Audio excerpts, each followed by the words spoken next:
कहते हैं जियो अभी और यहीं, पर स्वयं को देखकर हमें अभी और यहीं जीने जैसा नहीं लगता है। वर्तमान में जीने की बजाय भविष्य की कल्पना में जीना ज्यादा सुखद लगता है। तो क्या करें? तो जियो, वैसे ही जियो। अनुभव बताएगा कि जो सुखद लगता था वो सुखद था नहीं। प्रश्न से इतना ही पता चलता है कि प्रौढ़ नहीं हो, कच्चे हो, अभी जीवन ने पकाया नहीं, अभी मिट्टी के कच्चे घड़े हो, वर्षा आएगी बह जाओगे, अभी जीवन की आग ने पकाया नहीं। क्योंकि जीवन की आग जिसको भी पका देती है उसको ये साफ हो जाता है। क्या साफ हो जाता है? एक बात ही साफ हो जाती कि भविष्य में सुख देखने का अर्थ ही यही है कि वर्तमान में दुख है। इसलिए भविष्य के सपने सुखद मालूम होते हैं। थोड़ा सोचो, जो आदमी दिन भर भूखा रहा है वो रात सपने देखता है भोजन के, लेकिन जिसने भरपेट भोजन किया है वो भी कहीं रात सपने देखता है भोजन के। देखे तो पागल है।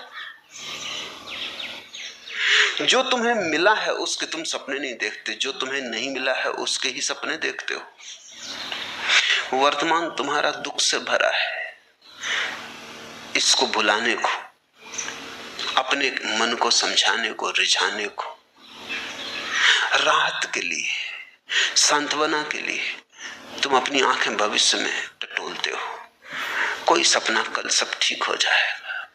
उस कल की आशा में, भरोसे में आज के दुख को झेल लेते हो।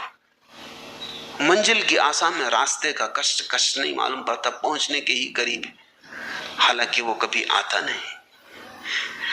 आज जिसको तुम आज कह रहे हो ये भी तो कल कल था। इस आज के लिए भी तुमने सपने देखे थे, वो पूरे नहीं हुए। ऐसा ही पिछले कल भी हुआ था और पिछले कल भी हुआ था, और यही आगे भी होगा। अगर तुम्हारा आज सुखपूर्ण नहीं है तो दुखपूर्ण आज से सुखपूर्ण कल कैसे निकलेगा? थोड़ा सोचो। आज कहीं आकाश से थोड़ी आया है, तुम्हारे भीतर से आया है। तुम्हारा आज अलग है, मेरा आज अलग है। कैलेंडर के धोखे में मत पड़ना। कैलेंडर पर तो तुम्हारा भी आज वही नाम रखता है, मेरा आज भी वही नाम रखता है, लेकिन यहां तुम जितने लोग बैठे हो इतने ही आज है। पूरी पृथ्वी पर जितने लोग हैं इतने आज हैं। और अगर तुम पशु पक्षियों और पौधों को भी गिनो तो उतनी ही संख्या है। कैलेंडर बिल्कुल झूठ है। उससे ऐसा लगता है एक ही दिन है सबका। रविवार तो सभी का रविवार जरूरी नहीं है। किसी की जिंदगी में सूरज उगा हो तो रविवार, और किसी की जिंदगी में अंधेरा हो तो कैसा रविवार।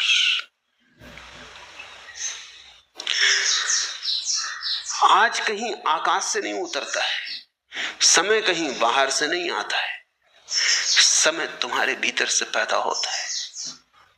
तुम ही आज को जीकर कल को पैदा करोगे। तुम्हारे ही गर्भ में निर्मित होता है कल। कल निर्मित हो रहा है आज, और इसलिए मैं कहता हूं आज और अभी जी लो, और इतने आनंद से जियो, ऐसे भरपूर जियो कि जो तुम्हारे गर्भ में निर्मित हो रहा है वो भी रूपांतरित हो जाए, वो तुम्हारे आनंद को पकड़ ले।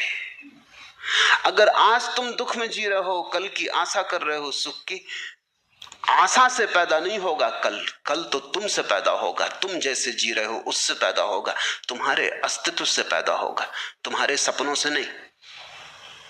समझो, एक माँ बीमार है और उसके गर्भ में एक बेटा है और रुग्ण है और शरीर जराजीर्ण है। बेटा तो इस जराजीर्ण रुग्ण शरीर से पैदा हो। माँ चाहे सपने कितनी देखती हो कि बेटा बड़ा स्वस्थ होगा, महावीर जैसा स्वस्थ होगा, इससे कुछ हल नहीं होने वाला। इस सपने से बेटा पैदा नहीं होने वाला। बेटा तो सच्चाई से पैदा होगा। तुम्हारा कल तुम्हारे सपने से पैदा नहीं होगा, तुम्हारे आज की असलियत से पैदा होगा, हकीकत से पैदा होगा। तुम आज क्या हो? अगर तुम नाच रहे हो तो तुमने आने वाले कल के लिए नाच दे दिया। अगर तुम प्रमुदित हो, प्रफुल्लित हो, तो कल का फूल खिलने ही लगा, क्योंकि जिस फूल को कल खिलना है उसकी कली आज ही तैयार हो रही है। प्रतिपल तुम अगला पल पैदा कर रहे हो, प्रति क्षण अगला क्षण तुम्हारे भीतर निर्मित हो रहा है, तैयार हो रहा है। तुम सृष्टा हो, तुम अपने समय को खुद पैदा करते हो।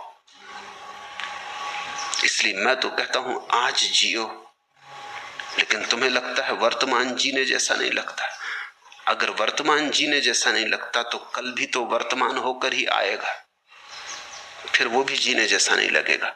परसों भी वर्तमान होकर ही आएगा, वो भी जीने जैसा नहीं लगेगा। तो इसी को तो मैं आत्मघात करना कहता हूं। तो तुम आत्महत्या कर रहे हो, जी नहीं रहे हो। जीने का कोई और उपाय नहीं है, आज ही है और आज ही जीना है। जीने जैसा लगे या ना लगे इससे कोई फर्क नहीं पड़ता। जीने का और कोई ढंग है ही नहीं, जीना तो यही होगा।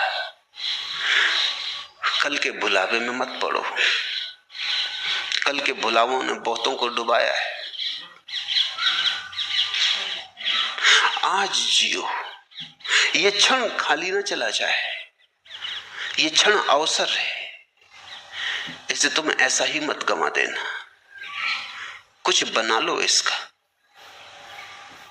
कुछ रस ले लो इसमें, कुछ भोग लो इसे, कुछ पहचान लो इसे, इसका स्वाद उतर जाने दो तुम्हारे प्राणों में। ये ऐसा ही ना चला जाए, क्योंकि अगर समय ऐसा ही जाता है तो समय को ऐसे ही चले देने की आदत मजबूत होती चली जाती। फिर धीरे धीरे समय को गंवाना तुम्हारी प्रकृति हो जाती। भोगो इसे, चूसो इस क्षण को, निचोड़ लो इसको पूरा, इसका रस जरा भी छूट ना जाए। यही परमात्मा के प्रति धन्यवाद है, क्योंकि उसने तुम्हें अवसर दिया, जीवन दिया, और तुमने ऐसे ही गंवा दिया। परमात्मा तुमसे ये न पूछेगा। यहूदियों की किताब है तालमुद, बड़ी अनूठी किताब है, दुनिया में कोई धर्मशास्त्र वैसा नहीं। तालमुद कहती है कि परमात्मा तुमसे ये न पूछेगा कि तुमने कौन कौन सी गलतियां की, गलतियों का वो हिसाब रखता ही नहीं, बड़ा दिल है। परमात्मा तुमसे पूछेगा तुम्हें इतने सुख के अवसर दिए, तुमने भोगे क्यों नहीं? गलतियों की कौन फिक्र रखता है, भूल चूक का कौन हिसाब रखता है? वो तुमसे पूछेगा इतने अवसर दिए सुख के, तुमने भोगे क्यों नहीं? तालमुद कहती है एक ही पाप है जीवन में, और वो है जीवन के अवसरों को बिना भोगे गुजर जाने देना। जब तुम आनंदित हो सकते थे आनंदित ना हुए, जब गीत गा सकते थे गीत ना गाया, सदा कल पर टालते रहे, स्थगित करते रहे। स्थगित करने वाला आदमी जिएगा कब, कैसे जिएगा? स्थगित करना ही तुम्हारे जीवन की शैली हो जाती। बच्चे थे तब जवानी पे छोड़ा, जवान हो तब बुढ़ापे पे छोड़ोगे, और बुढ़ापे में लोग हैं वो अगले जन्म पे छोड़ रहे हैं, वो कह रहे हैं परलोक में देखेंगे। यही लोक है एकमात्र, और यही क्षण है सत्य का, यही क्षण है, बाकी सब झूठ है, मन का जाल है। लेकिन अगर तुम्हें अच्छा लगता है, तुम्हारी मर्जी, तुम्हें अच्छा लगता हो तो मैं कौन हूं बाधा देने वाला? तुम सपने देखो, कभी ना कभी तुम जागोगे, तब रोओगे, पछताओगे, तब तुम पछताओगे कि इतना समय यूं ही गंवाया। और ध्यान रखना, जीवन में जितना दुख भर लोगे, जितने आंसू घने कर लोगे, जितना पछतावा हो जाएगा, उतना ही कठिन हो जाता है रोकना फिर दुख को, आंसुओं को। कभी तुमने ख्याल किया, हंसी तो एकदम रुक जाती, रोना एकदम नहीं रुकता। तुम हंस रहे हो एकदम रुक सकते हो, रोना एकदम नहीं रुकता। थमते थमते थमेंगे आंसू, और रोना है कुछ, हंसी नहीं। दुख ऐसा सरोबोर कर लेता है, दुख ऐसी गहराइयों तक प्रविष्ट हो जाता है, तुम्हारी जड़ों तक समाविष्ट हो जाता है कि फिर तुम उसे रोकना भी चाहो तो कैसे रोको। थमते थमते थमेंगे आंसू। रोना है कुछ, हंसी नहीं है। ये कोई मजाक नहीं है कि रो लिए और रोक लिए। ये कोई हंसी नहीं है कि हंस लिए और रोक लिए। हंसी तो तुम्हारी ऊपर ऊपर होती, रुक जाती।